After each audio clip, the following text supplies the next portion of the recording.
I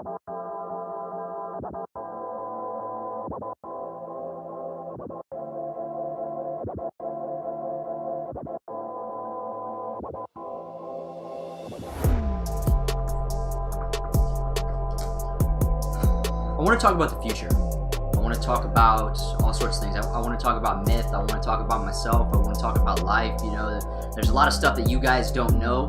A lot of you guys have kind of been left out of the bigger picture of what's been going on in my life, what happened to me, why I'm doing this, who I am, all sorts of stuff like that. And one thing is eSports. So Nadeshot, once again, last man alive for his third one-on-two situation. He has got that bomb down there. He just needs to defend A. He's going to pick up one versus one pre-fire. Nice. Oh, the pre-fire anticipation. He's nodding his head. He's like, yep, don't worry about it, boys. I know where replays is at. Fantastic anticipation to pre-fire replays and get that two-piece. Pace, he can't play that way in S&D against them, and using it against him right now. So he's going to go 0-3 to start this one off. Scumpy looks to get a pick. Does so. That's his second kill this round. 2 versus 2. Scumpy and Nade shot. Scumpy turns around, picks up his third. Scumpy for the ace. Wow. Apparently, Scumpy just taking his time. Reload. Scumpy gets the ace. I didn't want to give anything away, but Scumpy has to jump directly over the player from Stunner. Myth has been an absolutely amazing ride since I've joined. I've dealt with some of the most I've dealt with some of the most passionate and amazing people. You know, dealing with Trip, dealing with Otter, like I shouldn't say dealing. Working with these guys, honestly, it's been a blessing to me because I've never worked with anybody as passionate as these guys. And coming into the sniping community or just the content creating community in general, you know, it's really small. I wouldn't say that right now Call of Duty is dead, but I would definitely say it's at a decline. And being somewhere reputable with people that are reputable, respectable, and know what they're doing, it's huge. I made my first ever competitive team after HBM, my Pub Stomp clan back in Black Ops 2. I realized that I really wanted to pursue something. You know, I saw Nadeshot up on main stage, and you know, you look at Nadeshot and you're like, damn, like I want to be like that guy. I'm gonna be like that guy. And that's what you gotta tell yourself is, I'm gonna be like that person. Not that I want to be, I am going to be. That's the difference that most people have, is they have the I want to be and the I'm going to be attitude. And a lot of people look at it like, I want to be that guy, and they don't look at it like a challenge and go, I'm going to be better than that guy. Everybody else is going to tell you you're crazy if you sit down and you're like, you know, I'm going to be number one. Doug Sensor Martin playing against thousands of other people and tells his mom, I'm going to be number one. And she thinks he's crazy, but he said he's going to be number one. And soon enough, well, he was number one for quite a while. There's not really anybody that is number one per se. Everybody kind of has their own criteria of what their idea of number one is. You know, number one's not necessarily being the best in your class. It's not necessarily getting the best grade on a test. It's not necessarily being the fastest runner in track, you know. I feel like number one is really just described by your idea of success. And that's so misguided with education.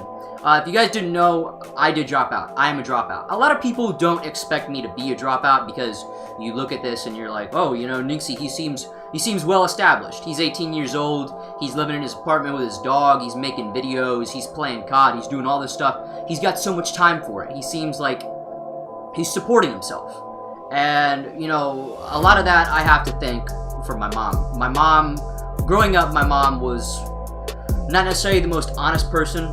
I can't say my dad was either. I grew up in a family that was divorced at a very young age.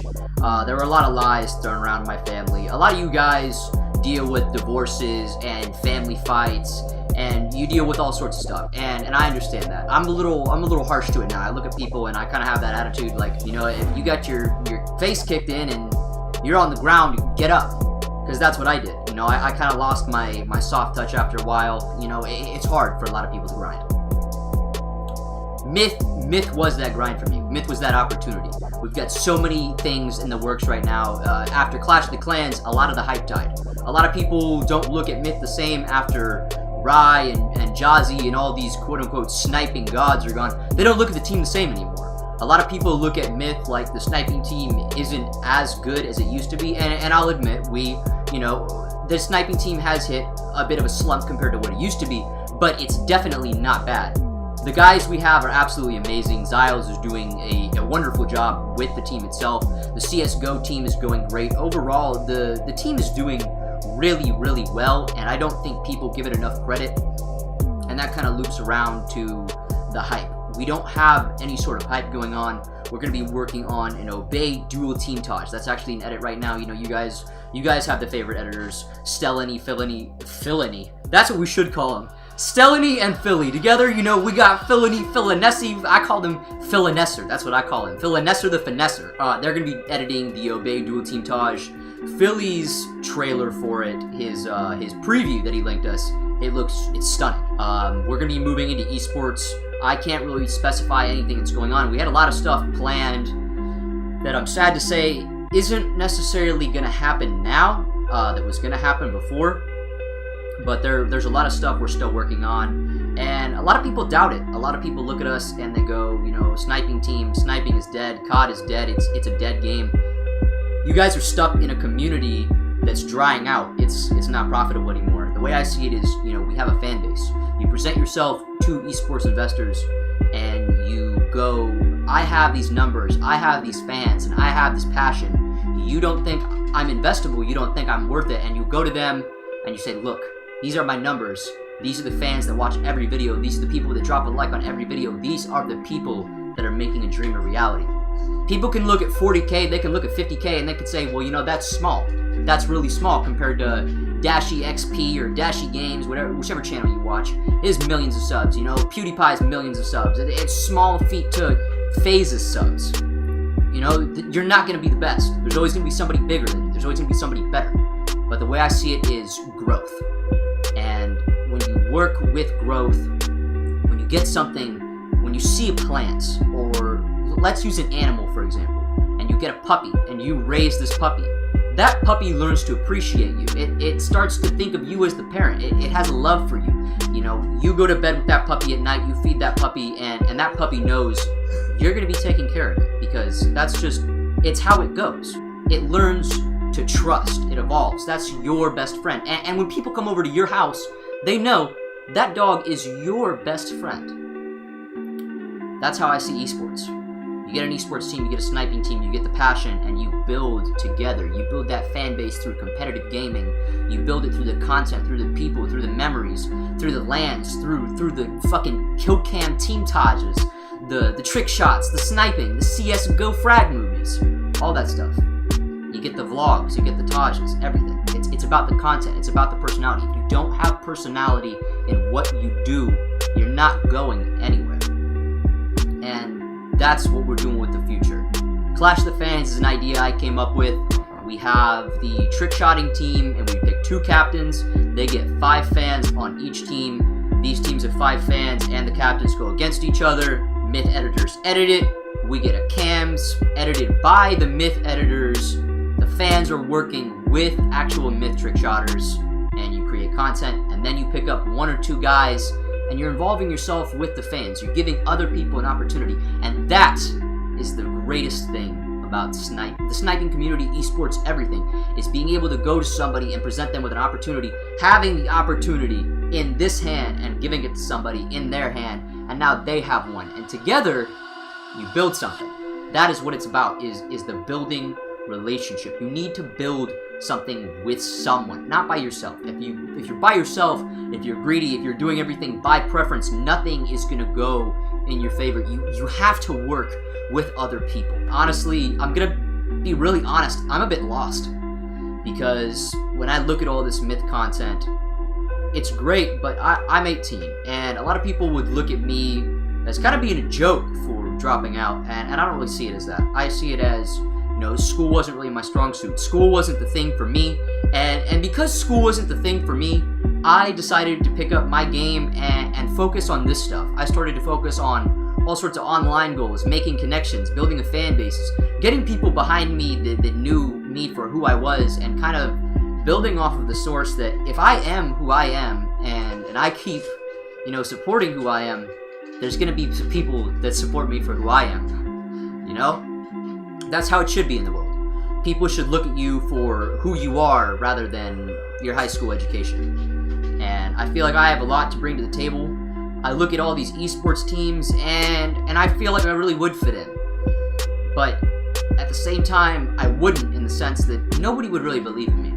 And I understand it, because you can't really just apply and be like, I've been running a sniping team. I can make your team look very professional with tweets and all this. You know, I've dipped my hand in designing a little bit. I've dipped in my hand in editing, syncing, and CCs, and all sorts of different things. Content creation, streaming, and that's one thing I've struggled with is I don't have the equipment. I don't expect anybody to pay for my equipment, but I don't have the specs for my PC to be able to stream and do all this fun stuff that I want to do. You know, I have a passion for what I want to do and what I would bring to an esports team. If I did, you know, I'd want to make videos like Vision. I would want to go to LANs. I would want to highlight the players, the personality. I would want to have content creators. I would want to highlight these guys. I would want to highlight everybody in the org and just kind of present that to all the fans. That's how you build a fan base. Diversity. With diversity, you go through a lot of problems, and I understand that. I've dealt with a lot of different diverse people in my time, and if you guys didn't know, I actually could have joined the Red Reserve. You guys may or may not be familiar with Arlaw, somebody that was an overall at Orbit with me. I was working pretty closely with Orbit GG in the beginning before Arlaw ended up working with them. And Arlaw was actually inactive at the time. He was an inactive overall leader, and at one point I recommended kicking him because he wasn't active. At one point, we all had a shit list for each other, and we were gonna kick each other.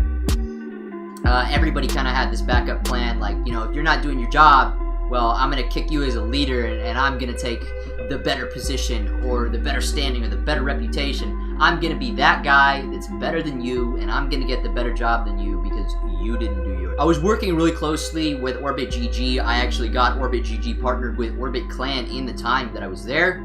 I ended up talking with Robbie, who is now known as Red Skull. He's gonna be going into the NFL. This dude is just crazy good. Crazy good guy. He was super, super nice, super understanding. He was more understanding than anybody else that I worked with in the team, and he was my favorite. I didn't know too much about esports at the time, and I wasn't really being a very good businessman. I was being really, really stubborn with how I was running Orbit Clan and how the partnership was going to go, and that was one of the flaws that I had in doing that. I do believe that if I had applied myself more and focused on the Orbit GG deal, either I would have solely fucked up the entire partnership, or I would be Red Nixie right now, and I would be in the Red Reserve. and that's weird to think about. It's weird to think that you could have a salary position, and you could be in such a big team, and I guess, not necessarily at the peak of esports, because they're new in esports, but at the peak of the community, you would have so many people. You know, when you're in Red, you deal with people in SOAR and all these other big teams, because I mean, it was the brand that was created by FaZe. And it really got me thinking. I'm 18 now. I need to get a job, but I'm not going to go work a 9 to 5. I'm not going to go mop floors or clean tables or be a waiter. You know, this is my passion. And if this is my passion, I need to create content. I need to work. And so I've been looking at job opportunities. You know, I've been talking with Trip. Trip is honestly the most passionate dude I've ever met. And him and I want to get into esports. We love the sniping side, but we really want to get into esports too. I want to get into editing videos more. I want to get into regular streams. I want to make you guys laugh.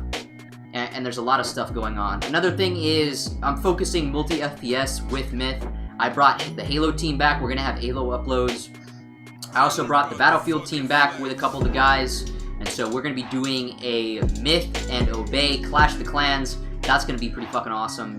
We're working with the Obey Alliance, and, you know, they have, you know, the Obey Alliance was made by a FaZe member. It was created by FaZe Agony. He is the founder, and the fact that we can duel with teams like Red after winning Clash of the Clans, or we can do a dual teamtage with Obey, and then be able to do a Clash of the Clans with Obey's multi-FPS team, their Battlefield team, you know, that's crazy. It means we're doing something right. It means that everybody there is doing their part.